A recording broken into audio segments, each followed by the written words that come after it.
মেয়েরা ফুলের মতো যত্ন না পেলে শুকিয়ে যায়, আর অবহেলায় ঝরে পড়ে শুকনো পাতার মতো। অভিমান বড্ড কঠিন, বুঝলে ভালোবাসা বাড়ে, না বুঝলে দূরত্ব বাড়ে। চিরুকে বিয়োগের ভয় দেখিয়ে কোনো লাভ নাই, কারণ চিরু জানে তার হারাবার কিছু নেই, শুধু পাওয়ার আছে অনেক কিছু।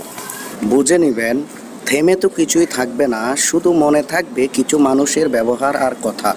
সাপ দংশন করে শরীরে, আর কিছু মানুষ দংশন করে শব্দে, আর সেই বিষ ছড়ায় হৃদয়ে। আমাদের ভবিষ্যৎ নিয়ে কতই চিন্তা, অথচ মৃত্যুই আমাদের ভবিষ্যৎ, সেটা আমরা ভুলে গেছি।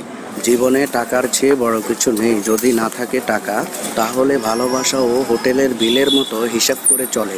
হয়তো কারো কাছে ভালো হতে পারেনি, তবে এতটুকু বলতে পারি কারো ক্ষতি কখনো চাইনি। সুন্দর পোশাকে মানুষ বড় হয় না, সুন্দর চিন্তায় মানুষ মহান হয়।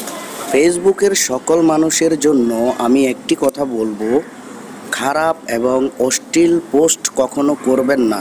ফেসবুক ছোট বড় সবাই ব্যবহার করে। সুন্দর মানসিকতার পরিচয় দিন, ভালো ভালো পোস্ট করুন, শিক্ষণীয়। যার মন বড় সেই সব কিছুতেই সৌন্দর্য খুঁজে পায়, যার মন কুৎসিত সে সব কিছুতেই দোষ খুঁজে পায়। সম্মান দিও সেই পুরুষকে যার কাঁধে ভর করে তোমার স্বপ্নের সংসার দাঁড়িয়ে আছে। মায়া ত্যাগ করতে শেখো, কারণ মায়া নেশার চাইতেও অনেক খারাপ। অসুস্থতার ক্ষেত্রে যারা শুধু ভাগ্যের দোষ দেয়, দুর্ভাগ্য অভাব তাদের পিছু ছাড়ে না, এটাই বাস্তব। বাঙালি যেদিন ঐক্যবদ্ধ হয়ে বলতে পারবে বাঙালির বাংলা, সেদিন তারা অসাধ্য সাধন করবে। কাজী নজরুল ইসলাম বলেছেন, সংসার চালাতে গিয়ে যেই নারী নিজের স্বপ্নগুলোকে পুড়িয়ে ফেলে, তার নামে ইতিহাস লেখা হয় না, কিন্তু সেই নিজেই একটা অলৌকিক ইতিহাস হয়ে যায়। কি দরকার মানুষকে এত এক্সপ্লেইন করে এত কিছু বলার? যে বুঝার সে এমনিতেই বুঝবে। যার হৃদয়ে কৃতজ্ঞতা নেই, সে সময় ফুরালেই বদলে যায়। মুখে না বললেও সেই কাজে প্রমাণ দেয়। কিছু মানুষ আছে কত সুন্দর করে মিথ্যা কথা বলে, অনেক মানুষ আছে এত সুন্দর গুছিয়ে সত্য কথাও বলতে পারে না।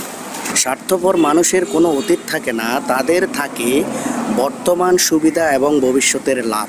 চক্রান্ত করে হয়তো আজ তুমি এগিয়ে যাবে, কিন্তু মনে রেখো সত্য একদিন ঠিকই তোমাকে পিছন থেকে টেনে হিচড়ে নিচে নামিয়ে আনবে। জীবনের সবচেয়ে বড় বিনিয়োগ হচ্ছে নিজেকে শেখানো। একদিন সেই শিক্ষাই তোমাকে নিজেকে অন্য সবার থেকে আলাদা করে তুলবে। তাকে সুযোগ দিও না যে তোমাকে একবার ভেঙে দিয়েছে। বিশ্বাস করো, সে সুযোগ পেলে তোমাকে আবার ভেঙে চুরমার করে দিতে দ্বিতীয়বার এক ফোঁটাও ভাববে না। পর কখনো আপন হয় না, যতটুকু হয় সেটা তাদের নিজের স্বার্থের জন্য হয়। ফোকা আর ধোঁকা দুটি আলাদা হলো, গুণ কিন্তু একই। ফোকা মানুষের ফসল ধ্বংস করে, আর ধোঁকা মানুষের জীবন নষ্ট করে। প্রকাশ না করা ভালোবাসার মধ্যে বাবার ভালোবাসা সর্বশ্রেষ্ঠ। ভালো থাকুক পৃথিবীর সকল বাবা। যে স্বামী যৌবনকালে স্ত্রী সন্তানদের মূল্য দেয় না, সে শেষ বয়সে কারো কাছে মূল্য পায় না। মুখ থেকে ক্ষমা করতে সময় লাগে না, কিন্তু মন থেকে ক্ষমা করতে বয়স পেরিয়ে যায়। মেনে নিলে তুমি ভালো না, মানলে তুমি খারাপ। মুখ বুঝে সহ্য করলে তুমি ভদ্র, আর মুখের উপর জবাব দিলে তুমি বিয়াদব। এটাই হচ্ছে বাস্তব। মিথ্যুকের সাথে মিথ্যুকের সম্পর্ক সুন্দর হয় যখন স্বার্থে আঘাত লাগে। মিথ্যুকের ষড়যন্ত্র প্রকাশ করে দেয়।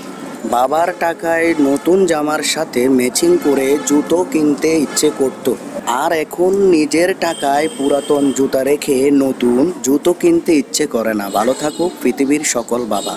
যে মানুষ মানুষের মধ্যে বিভেদ সৃষ্টি করে, সে আর যাই হোক সে মানুষ নয়, 100% অমানুষ।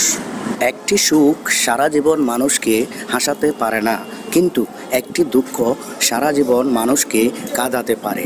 এই পৃথিবীতে কেউ কারো নয়, স্বার্থ পুরালেই সবচেয়ে আপন মানুষও দূরে সরে যায়।